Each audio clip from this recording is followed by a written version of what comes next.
This is the story of an average working-class woman named Evie, who after her mother's death is invited by a distant cousin to a very fancy Greek-style dinner. When Evie reaches the villa, she senses that something is definitely odd about the whole place. Keep watching if you want to find out whether Evie's suspicions about that place will prove right or wrong.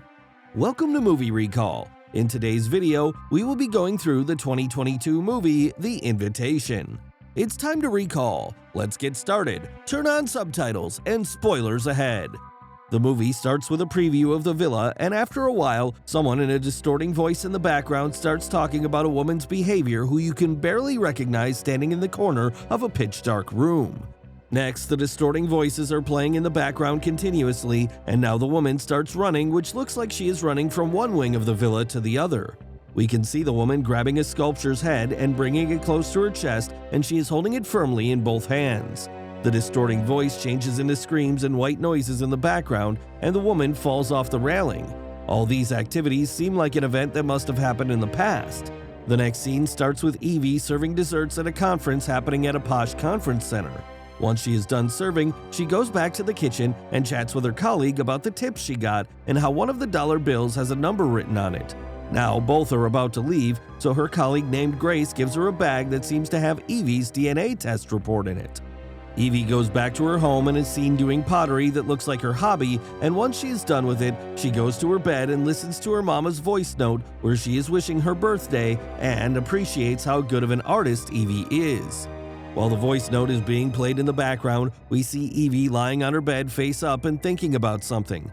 Next, she opens her laptop and watches an advertisement about a match finder which goes like, if you want to know your results, all you need to do is this: send your DNA test report in the mail and get the results you are looking for. The very next morning, Evie goes to the mailbox and drops her DNA results. In the evening, while she is in the room chatting with Grace, Evie receives an email stating that there is some cousin of Evie whose profile matches based on their DNA. And along with the match, there is a personalized message saying her newly found cousin named Oliver will be in New York in the coming week and looks forward to having a chat over coffee. Though Grace insists on not trusting the results of their match and refrains Evie from going out to meet a complete stranger. The next scene opens with Evie meeting her cousin Oliver in a restaurant, and after a formal introduction and some small talks, Oliver invites Evie to the wedding party of their supposedly mutual cousin. After showing a bit of reluctance, Evie agrees. Next, we see Evie leaving the airport while she is on the phone with her friend Grace, and as soon as she reaches the arrivals, Oliver is already there to receive her. Evie gets a warm hug from Oliver, and then they leave for the wedding party venue. As they reach the venue, which is in fact a magnificent mansion, Evie is appraising the mansion after getting out of a Rolls Royce. Housemates are coming in. Still in awe of the mansion, Evie takes a step back and accidentally hits one of the housemaids who is carrying wine glasses. Soon, a man in a suit reaches the scene, who is also the butler of the house, and starts lecturing the housemaid, to which Evie defends, saying it is her fault. Though adamant about the fact that it's the maid's mistake, keeps on lecturing, to which Evie gives him a shut-up call for his snarky behavior. While all this is going on, a man named Walter intervenes and asks them to clear the fuss. A formal session of introduction between Walter and Evie begins, and while they are at it, Oliver comes in and introduces Evie and Walter to each other. In the next scene, we see Evie being guided to her room by the same butler who was lecturing the maids. As soon as Evie enters the mansion and looks around the hallway, she is startled by the interior decoration. Then the butler introduces Evie to the housemaid named Mrs. Swift, who then takes Evie to her room, which is much better than her expectations. Mrs. Swift asks Evie if the room is fine, and then tells her about a ringer that she can use to call in the maid if she needs any services. Evie looks around the room and then sees a picture of a woman hanging on the wall. Upon asking, she is told by Mrs. Swift that the woman was the prior lady of the mansion and she passed away recently. Evie goes to sleep, and in her dream, she sees that she is running, and once she stops, there's a strange man in the mansion who is looking at her from afar. She wakes up like a jolt had hit her and goes out of her room.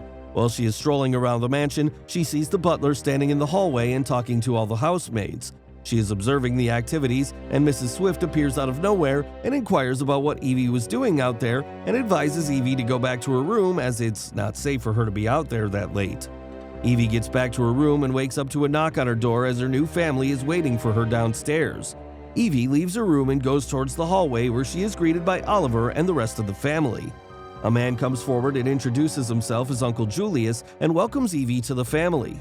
While Evie and Oliver are having a small chat after they are done with introductions, Butler goes to the kitchen and asks two of the maids available to join him, and then he takes them to a door that leads to a room in the basement and asks them to go downstairs and set it up. Both the maids go downstairs, and as soon as they are going to start their work, the light in the room starts fluctuating till it goes all out, and the room turns pitch black. Soon, a few more strange activities start to happen, and now one of the maids gets stuck on the floor. The room goes dark, and besides a shade, nothing is visible. We can hear screaming, scratching, and cluttering sounds all coming out together, but nothing is properly visible. And the scene ends without a clear description of what happens to the maids. In the next scene, Evie goes back to her room and sees a beautiful golden dress hanging with a note from Walter. Then we see Evie is on a call with her friend Grace, and suddenly something hits her window. In the evening, Evie goes to the wedding party where she meets the bridesmaids named Victoria and Lucy, who are already familiar with who Evie is. After they had a small chit-chat, Walter arrives at the party where his arrival is announced as he is also a lord. Walter then reaches out to Evie, who is standing in the corner around the bar, and he takes her hand, which is a surprise for her, and so upon her inquiring, she comes to know that he is the lord, so everyone expects his first dance of the evening. Both started dancing in the middle of the floor. Meanwhile, both of them are engaged in some intimate talks. Soon after, Walter takes her hand and takes her to a big room that looks like an annex to the mansion. There, they stay a talk about how all the orphan cousins end up in one place. A few more conversations took place, such as Evie asking Lord if he feels bored at this secluded mansion. In all these conversations, both of them are leaning on a table corner, and in the background noise of fireworks, they start kissing. In the next scene, we see the Lord greeting all the attendees of the party and having a chat with Victoria about his personal experience with Evie. Next, we see Evie sleeping in her bed while the dubious things start to happen. We can see curtains moving due to the wind and whispers of Evie echoing across the room. Evie wakes up and is scared by all the events happening around her, and as soon as she looks up, she sees a hand sticking up the window pane. She gets on the ground where she can see visible shadows on the walls, but suddenly Walter appears out of nowhere and calms her down. Walter asks Evie if he could stay in her room for the night if she is afraid to sleep alone, and so they share the bed for the night. Evie jumps in between a chitter-chatter with the Lord and wakes up to Victoria and Lucy bombarding her room with a robe in Victoria's hand. Upon asking, Lucy tells Evie that it's a spa day, so she should come along. In the spa room, while Lucy and Evie are having their manicure, Victoria dives into the pool, and a weird question and answer session starts between Evie and Victoria with a very strange transitioning effect. Evie gets frustrated due to her questions and moves her hand, and because of that, a cuticle pusher injures her finger. She tries to leave the spa immediately, but Victoria jumps out of the pool and forcefully licks the blood on Evie's finger.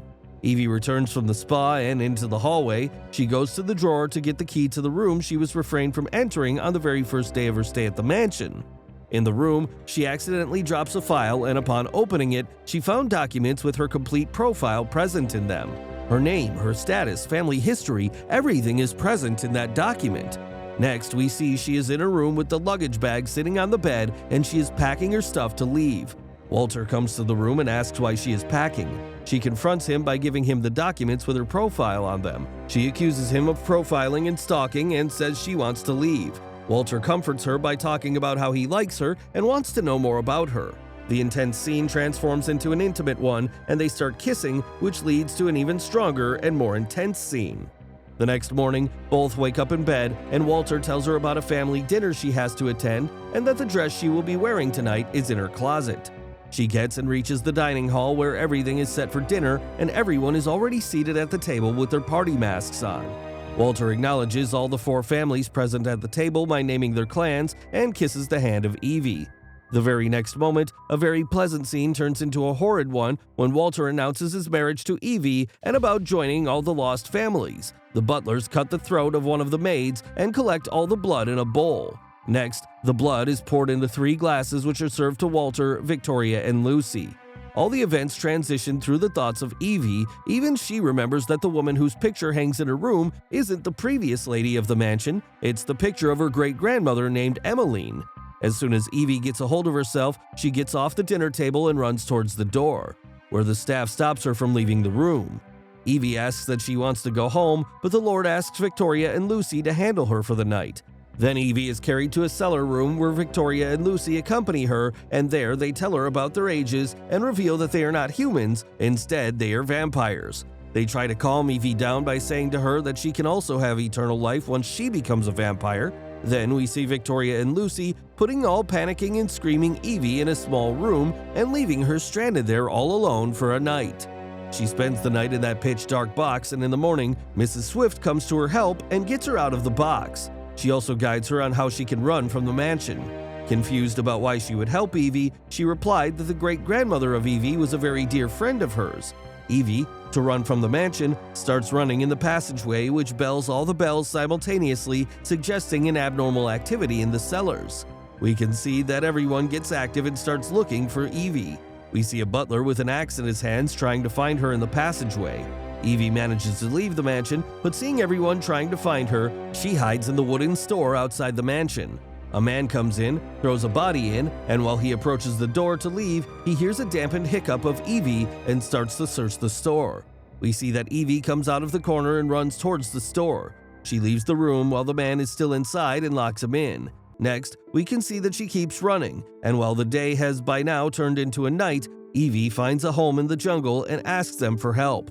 They let her in, and the woman at the house offers her a cup of tea while her husband is on the phone talking to someone. Looking around, Evie finds it suspicious and stops drinking the tea and tries to flee that house, but the woman attacks her from behind and she falls to the floor unconscious. In the next scene, we can see Evie lying in bed, and as she becomes conscious, Walter is already there.